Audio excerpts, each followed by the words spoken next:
मैं सुशीला छोटे से शहर की एक लोअर मिडिल क्लास परिवार की बेटी।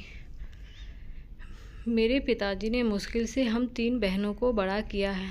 फिर परिवार पर दबाव होता है समाज का, शादी का, तो पिताजी ने मेरी शादी करवा दी। शादी हुई। मेरे पति आनंद का घर भी छोटा था, वो भी छोटी सी एक प्राइवेट नौकरी करते थे।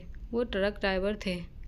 माल लाने में जाने में अक्सर वो दूर दूर जाते थे। 2-3 दिन तक घर से बाहर ही रहते थे। आनंद के माता पिता और एक बड़ी बहन थी।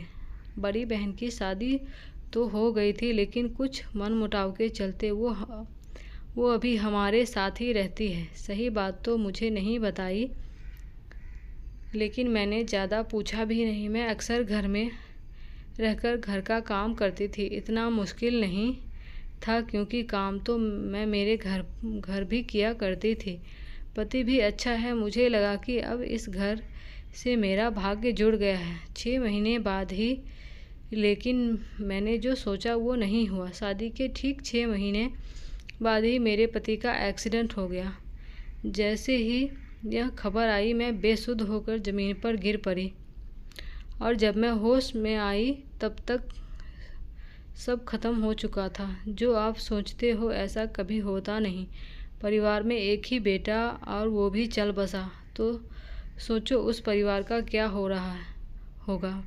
मैं अभी भी उनके घर में थी, और जैसे ही होता ताने शुरू हो गए कि मैं इस घर के लिए शुभ नहीं रही। मेरी क्या हालत है मैं बता भी नहीं सकती। आंसू रुकने का नाम नहीं लेते। कुछ समय के बाद घर में खाने की समस्या होने लगी। उनके पिताजी की पेंशन से इतना नहीं हो पाता था, तो मुझे मेरे पियर वापस भेज दिया गया। मेरे माता पिता भी अब बहुत परेशान थे। दूसरी शादी एक बार मेरी शादी के बाद वो अब छोटी बहन की शादी के लिए रिश्ता ढूंढ रहे थे, लेकिन अब घर में वापस मेरी शादी की बात होने लगी। मेरी दूसरी शादी कि मेरे मन में सवाल कई आए कि क्यों अब मुझे शादी करना है। क्या मैं अकेले नहीं रह सकती? आखिर क्यों मेरे माता पिता मेरी फिर से शादी कराने की बात कर रहे हैं? इतना तो मैं काबिल हूँ कि अपना पेट भर सकती हूँ। यह बात मैंने मेरी माँ से की। वो बोली, बेटा हम और तेरे पापा कितने दिन के हैं, हमें तुझ पर तो पूरा भरोसा है, पर बेटा दुनिया का क्या करे। माँ की बात मैं पूरी समझी नहीं, लेकिन इतना तो पता है कि माँ बाप हमेशा अपने बच्चों का भला ही सोचते हैं। समाज में बात तो फैल ही गई थी, इसलिए कोई रिश्ता नहीं मिल रहा था। लेकिन फिर मम्मी ने बताया जीवन जी के बारे में। उनकी 7 साल की एक बच्ची है। उनकी पत्नी का भी स्वर्गवास हो गया है। उनकी एक दुकान है, घर है, उनकी माता और एक बच्ची है। मम्मी मुझे बोली कि बेटा तू अगर माने तो हम तेरी शादी फिर से इनसे करवा दे। मुझे पता चल गया था कि मम्मी पापा नहीं मानेंगे, इसलिए मैंने हामी भर दी। जो सोचा नहीं हुआ, फिर एक बार मैंने शादी कर ली।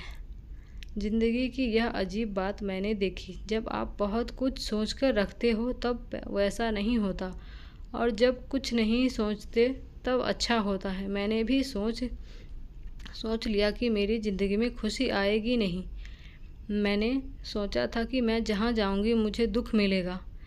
यह मानकर ही मैंने शादी की, लेकिन ऐसा नहीं हुआ। जीवन जी के घर में मुझे अजीब सी शांति लगी। बच्ची कीर्ति बड़ी प्यारी थी। जब से मैं आई तब से मुझसे चिपकी रहती है। नहीं मम्मी बोल के सास का थोड़ा ख्याल रखना पड़ता है। बीमार रहती है। जीवन जी ने तो अभी तक शायद मेरा चेहरा भी ठीक से नहीं देखा।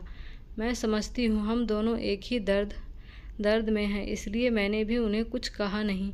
सिर्फ घर का काम और बच्ची, यही मेरी ज़िंदगी हो गई है। समय में बड़े ताकत होती है। समय सबसे बड़ा मरहम है। धीरे धीरे सब कुछ ठीक करता रहता है। जाने वाले याद तो आते हैं, लेकिन समय फिर हमें भरता रहता है। मेरी दूसरी शादी को अब 2 साल हो गए हैं, और मेरी 2 बहनों की शादी अब होने वाली है। अब वो भी उभर रहे हैं। ज़िंदगी फिर पटरी पर आ रही है। हंसी चुपके से आ रही है, ज़िंदगी मौके देती है। जो होना होता है उस पर हमारा कोई जोर नहीं होता है, पर उस समय अपने आप को संभालना बहुत ज़रूरी होता है। आप बस आगे बढ़िए, ज़िंदगी और भी मौके देती है खुश रहने के। अभी इस समय बुरा हो तो सब कुछ ख़त्म ऐसा ना सोचिए। पन्ना पलटिए और आगे देखते जाइए, कुछ अच्छा होगा।